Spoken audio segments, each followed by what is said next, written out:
Les agradezco la atención de antemano, pero voy a hablar de mi experiencia personal como docente de la facultad, como investigador y como el equipo de investigación de la cátedra, y también mi experiencia en un programa de Naciones Unidas trabajando en las cuestiones ambientales. Lo que vamos a ver es, me engancho en lo que decía Karina recién, del problema de una visión fragmentada sobre el desarrollo y sobre la óptica o la demanda que nos dirigen como profesionales respecto de las soluciones para la sostenibilidad. Y cuando hablamos de sostenibilidad se piensa muchísimo en el ambiente como única expresión de sostenibilidad. Sin embargo, la sostenibilidad se expresa no solo en la cuestión ambiental, se expresa no solo en lo presente, se expresa en lo presente y en lo futuro, pero fundamentalmente, si protegemos el ambiente o los ecosistemas, también tenemos que estar pensando en el progreso económico y en el desarrollo social. No hay desarrollo sostenible posible pensando solamente en una de las pilares del desarrollo. Tenemos que pensar en una economía sostenible, tenemos que pensar en un progreso y desarrollo económico para nuestra sociedad y nuestros sectores más pobres y más vulnerables, como también tenemos que garantizar la sostenibilidad ambiental, que los servicios de los ecosistemas y los recursos naturales puedan permanecer ofreciéndoles la capacidad productiva ahora y por delante. Pero sobre todo también aparece un tema muy olvidado en estas discusiones, que es el problema de equidad social. ¿Para qué queremos crecimiento? ¿Para qué queremos ambiente? Si tenemos una cantidad terrible de población en el mundo y también en la Argentina que sufre pobreza y necesidades básicas insatisfechas. Entonces el desarrollo y preocuparse por el ambiente y el crecimiento económico tiene un objetivo absolutamente social. Y en este espacio es importante que, como marco, discutir y analizar lo que significa el desarrollo sostenible y pensándolo como un derecho humano. Y cuando hablamos de desarrollo y de derecho humano, lo estamos pensando como una expansión de las libertades de cada uno de nosotros de poder hacer las cosas y de la capacidad para hacerlo. Ustedes como profesionales tienen capacidades para poder elegir y libertades crecientes para poder decidir hacer cosas. Eso está restringido absolutamente a una cantidad de población más que millonaria en el planeta. Y no solo hablamos de necesidades básicas insatisfechas, hablamos de educación, hablamos de posibilidades de trabajo decente, estamos hablando de posibilidades de crecimiento, de generación de renta, aún hablando en productores agropecuarios. Entonces, hay una gran discusión sobre sostenibilidad actual, poder garantizar crecientes derechos de libertad y de capacidad, pero al mismo tiempo con una forma razonable también de extenderlo a las generaciones futuras. Y digo forma razonable porque también se discute muchísimo en la sostenibilidad de preservar los ecosistemas o preservar condiciones naturales a cualquier precio, y a una costa de que la sociedad actual, parte de la sociedad actual, sufra privaciones o no pueda disfrutar de los derechos de crecer y de desarrollarse socialmente. Entonces, estas contradicciones, esto es lo que estamos enfrentando. No estamos enfrentando simplemente un problema ambiental con el cambio climático. No es solo un problema de que va a subir el nivel del agua marina, o van a aumentar las precipitaciones, o van a aumentar las sequías. Lo que estamos enfrentando es un impacto económico severo contra los más vulnerables de cada una de nuestras sociedades y que no se lo merecen, porque nosotros estamos disfrutando todos los beneficios de la producción y de los servicios. Entonces, aquí estamos hablando fuertemente en cuestión de equidad social en el desarrollo sostenible. Y en ese espacio el status quo no es una opción. No podemos quedarnos como estamos. No podemos pensar que los niveles de crecimiento del ingreso, del consumo, del uso de la energía o la generación de desperdicios es una forma sostenible de manejar este planeta y nuestra sociedad. Porque lo que estamos viendo es la degradación severa y nunca vista del ambiente. Y más aún todavía, los modelos de crecimiento económico actuales, los planteos de son insostenibles con un solo punto, con un solo problema de cambio climático. El impacto escenario ambiental global. El cambio climático hace impensable que podamos seguir con estos modelos productivos. Pero al mismo tiempo tenemos que crecer. Al mismo tiempo tenemos que generar producción y riqueza para poder garantizar la equidad social. Garantizar la equidad social. Pero no crecer, fíjense lo que ha pasado en el planeta en los últimos años, el crecimiento que ha habido en los países, estos son los países en desarrollados, cuánto es el ingreso que han tenido. Y fíjense cómo creció en los últimos 2 decenios. Muchísimo más que en los países en desarrollo. Entonces, cuando hablamos de crecimiento, cuando hablamos de uso del ambiente, también hablamos de equidad, porque también tenemos un problema y una deuda pendiente muy fuerte. Y esos son los desafíos que estamos enfrentando con esa sostenibilidad, y no solamente económicos. El problema de inequidad, la exclusión y la falta de crecimiento económico, el problema de globalización y desigualdad entre los países, el problema de seguridad alimentaria, un fantasma que acosa permanentemente, y el problema de acceso a la energía. Ustedes saben cuánta población de Argentina no tiene acceso a una energía razonable. Sumado a todo esto, el fantasma del cambio climático y los desastres naturales que aparecen por el efecto del cambio climático, eso hace que tenemos que pensar en otros modelos de crecimiento, modelos de desarrollo, más centrado en las personas, en la conservación del ambiente, en la justicia social y sobre todo en los derechos humanos. Por eso pensamos que hay que establecer un modelo de crecimiento con menor uso de energía y menor presión sobre los recursos naturales, menor polución, con mucho más trabajo decente que tenemos hoy en día y con inclusión social necesaria. Entonces, como este status quo no es una opción, pensemos en algunos mecanismos, en algunas cosas prácticas y concretas de cómo encarar este problema y encontrar algunas soluciones. Y las soluciones no son fáciles, no son unilaterales, no son puntuales. Son justamente decisiones integrales, no es una visión de un punto, de un elemento del ambiente, de la economía o del desarrollo social. Son mecanismos integrados para tomar decisiones que permitan proteger los recursos naturales, proteger los servicios ecosistémicos y al mismo tiempo generar desarrollo. Lo vamos a ver en tres casos. Uno en el análisis del cambio climático, otro el tema de degradación del suelo y el tema del riesgo de desastre.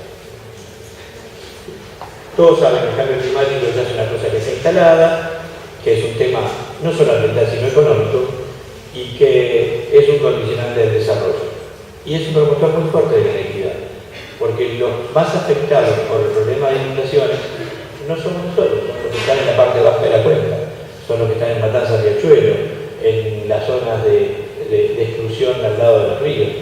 Esos son los más afectados, o si quieren ir más mundialmente, los millones de pobres en Bangladesh que se van a ver afectados por mayor cantidad de huracanes, por tifones y la subida del mar. No son los ricos los que se perjudican por el cambio climático.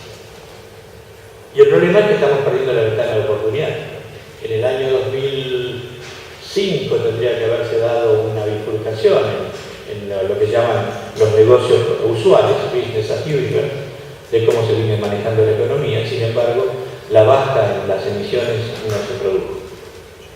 Y la dicotomía entre las dos rutas para evitar impactos significativos del cambio climático no se está cumpliendo.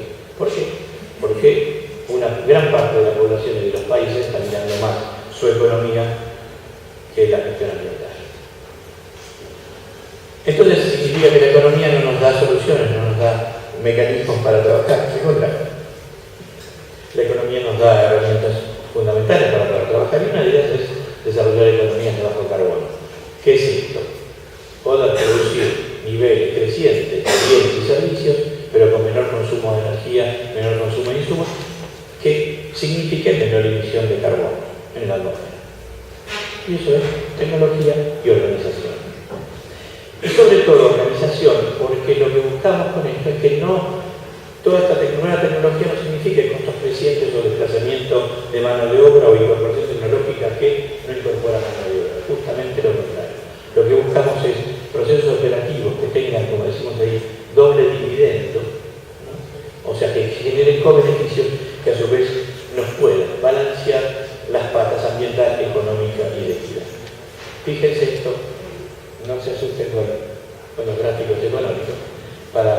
ustedes que ya hicieron economía general, esto es simplemente una curva de costos marginales. Creciente. Si ustedes quieren más calidad ambiental, tienen que asumir que cuanto más calidad ambiental, más costo vamos a tener. ¿Esto qué significa? Tecnologías como la tecnología solar, eólica, plantas de generación eléctrica con biomasa o carbón sin contaminación, son tecnologías caras, muy nuevas, que los países desarrollados están vendiendo en lo que llaman transferencia de tecnología a los países en desarrollo, pero que nos cuestan mucha plata y nos significan no poder asignar recursos en otras áreas de desarrollo del país, solo para bajar emisiones. Pero esta curva tiene una trampa.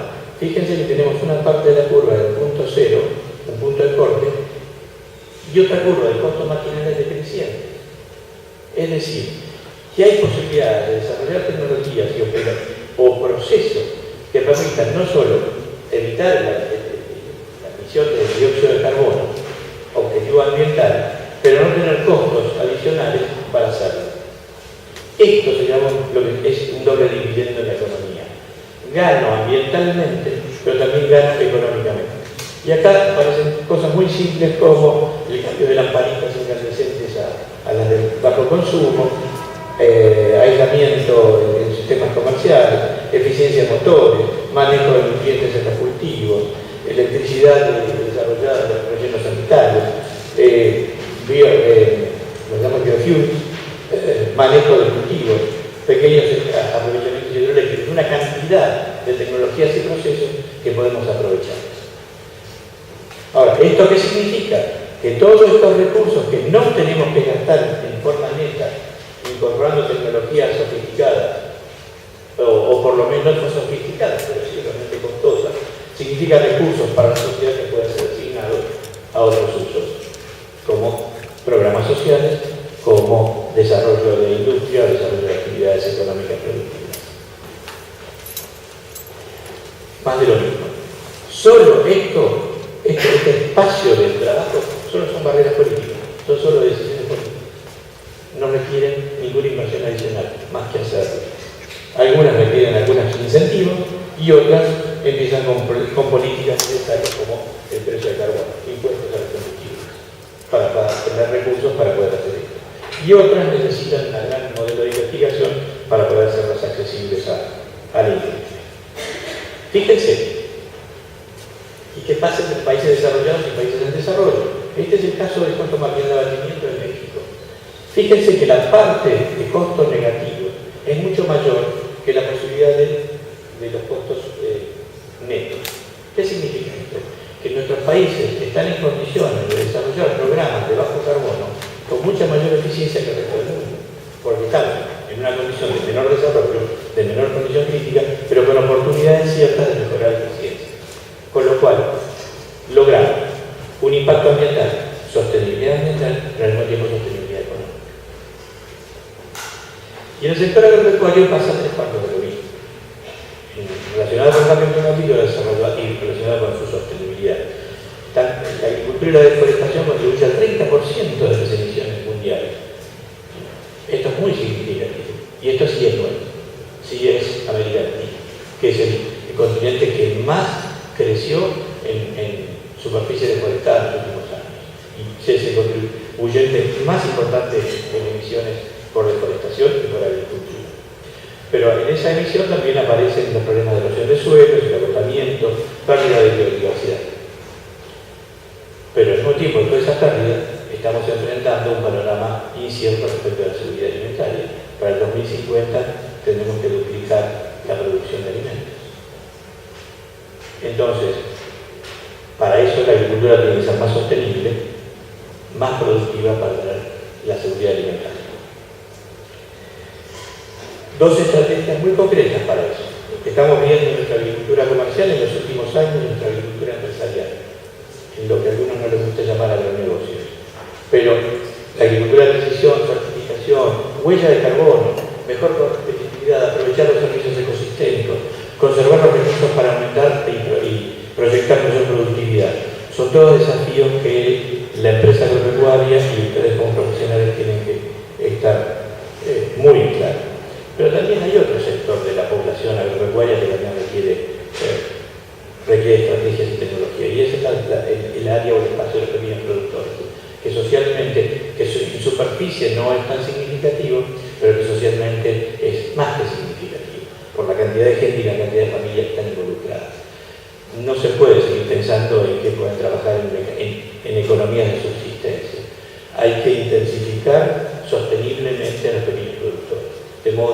puedan generar renta, que puedan acumular capital y puedan generar sus propios recursos para poder crecer y desarrollarse.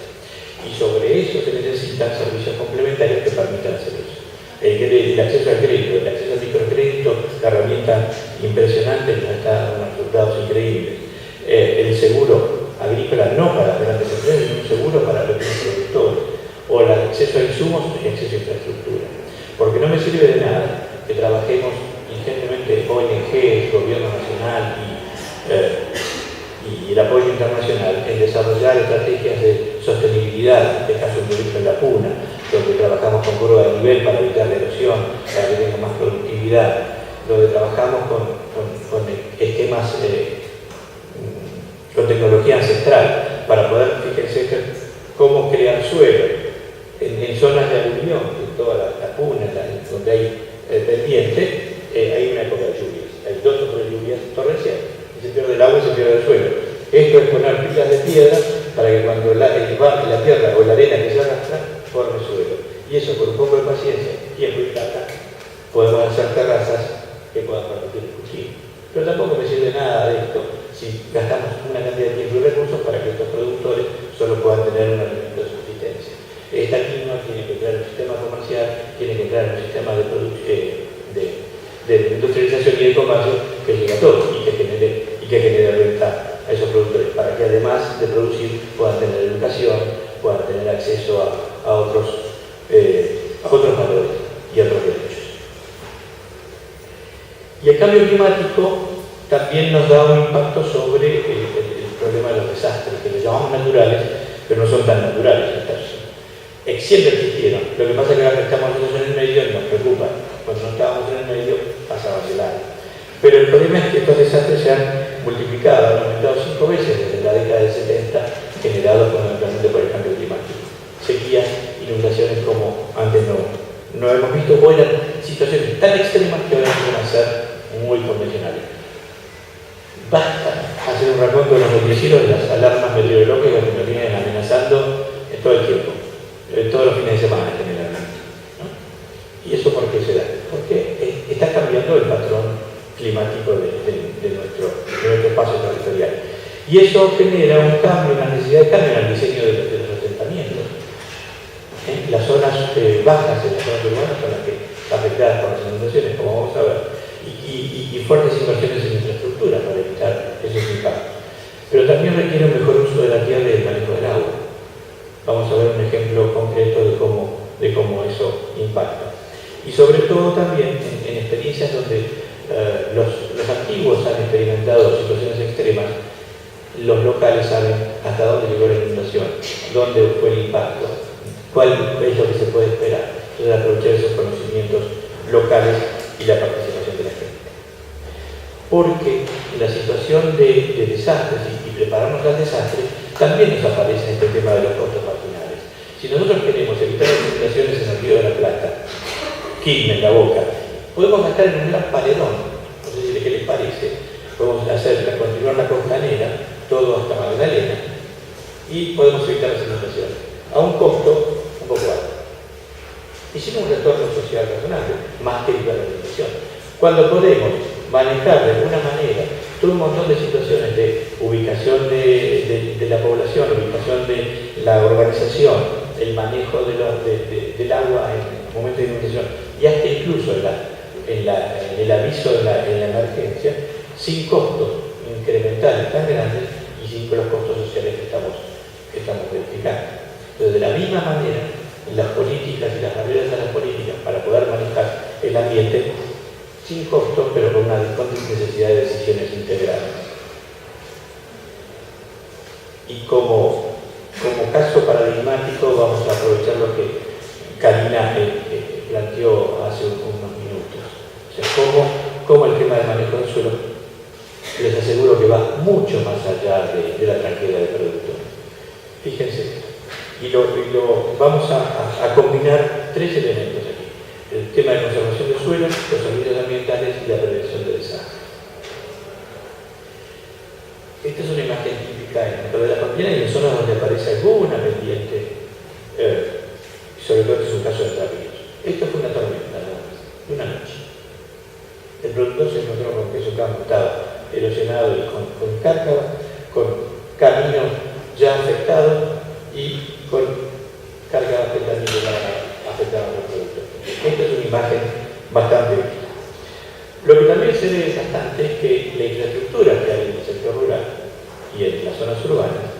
genera estas situaciones de erosión o de flujo de agua, genera pérdidas en la infraestructura, pero también lo que esa propia infraestructura genera restricciones a ese movimiento del agua. Todo el mundo ha visto cuando hay una inundación cómo pasa el agua a gran velocidad debajo del puente, erosionando las bases y destruyéndolo. Cuando, si hubiera habido una inundación hace mucho tiempo atrás, hubiera pasado todo muy fácilmente. Nadie prevé esto. Y con las condiciones de cambio climático, donde esperamos cada vez más lluvias, tal vez no más lluvias, sino precipitaciones más concentradas en el norte. Eso es lo que genera las inundaciones. Azul hace poco, Arrecife hace también poco, se me escapan. Bueno, el caso que vamos a ver, el que estamos viendo aquí, es de Gualeguay en el río. Porque esa cantidad de agua que viene de la parte alta, que genera erosión, y ese desmanejo del agua genera inundaciones rurales, pero también genera impactos urbanos.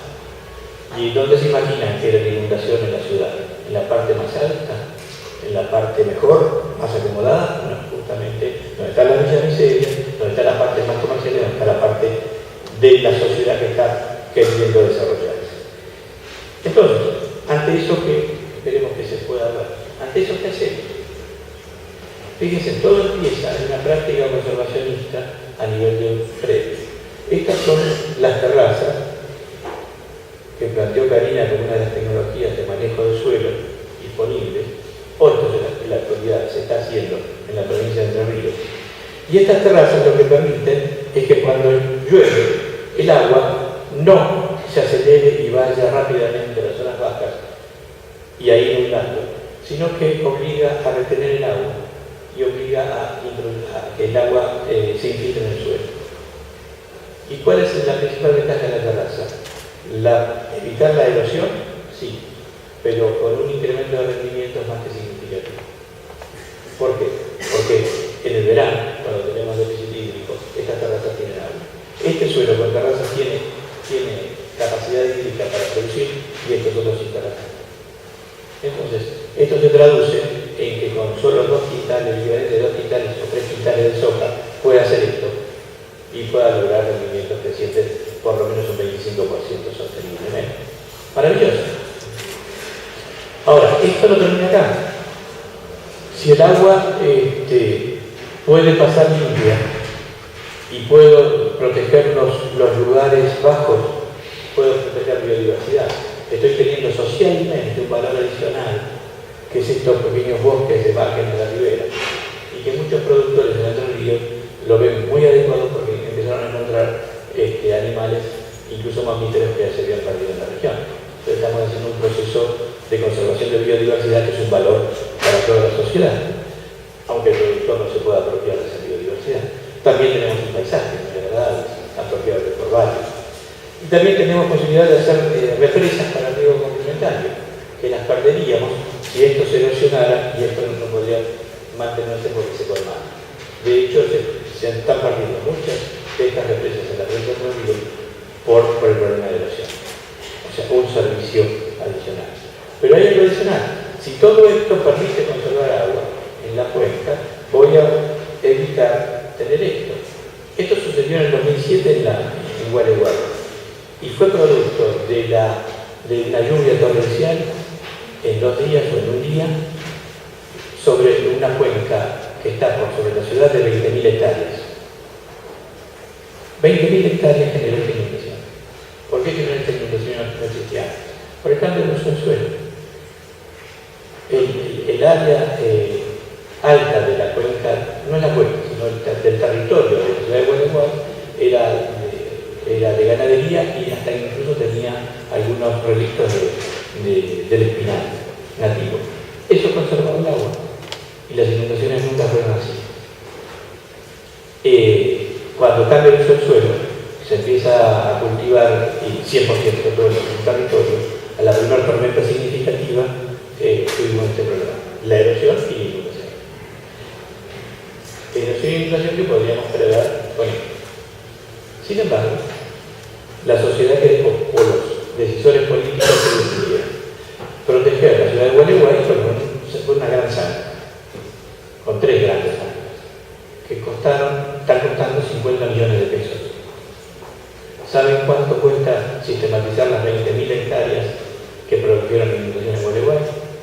5 millones de pesos. O sea, 10 veces menos podemos evitar un desastre y que significa un impacto sobre la equidad social, porque los que fueron inundados, los que perdieron muchas cosas, solo recibieron en conjunto 120.000 pesos, como una dádiva de gobierno para que no sea tan duro, como pasó en la ciudad de Santa Fe, como pasó en otras ciudades afectadas. Nunca pudieron recuperar lo que perdieron. Y cuando se tiene poco, salir de la pérdida de lo poco es mucho más difícil. Entonces, ¿qué pasó? ¿Cuál es el mensaje de todo? Fíjense que lo que estamos pensando es una innovación tecnológica que nos permita pisar sobre los 3 pilares básicos del desarrollo sostenible. Esto es económicamente sostenible. ¿Por qué? Porque incrementamos los ingresos de los productores, incrementamos el ingreso de todo el conjunto social, garantizamos seguridad alimentaria porque no perdemos territorio, no perdemos suelo, y es económicamente deseable. Pero a su vez, mantenemos los servicios ecosistémicos, la protección de biodiversidad y la protección de propios recursos suelo y los recursos hídricos locales. Eso es hablar de sostenibilidad ambiental. Pero la prevención de desastres y limitar el impacto en los sectores más pobres de nuestra sociedad es una cuestión de equidad. No están afectados y no van a tener que usar sus escasos recursos para poder tener que empezar de nuevo. Eso se llama decisiones integradas. Y eso se logra en las decisiones integradas con un modelo de gobernabilidad, donde la sociedad, el municipio, la provincia y la nación se integran para tomar decisiones. ¿Saben qué difícil es poner de acuerdo a los productores agropecuarios que tienen que conservar el suelo? No porque ganen más plata conservando su materia orgánica o su suelo, sino porque no están generando un impacto a la comunidad que le está dando los servicios para que ellos puedan mantener la producción agropecuaria.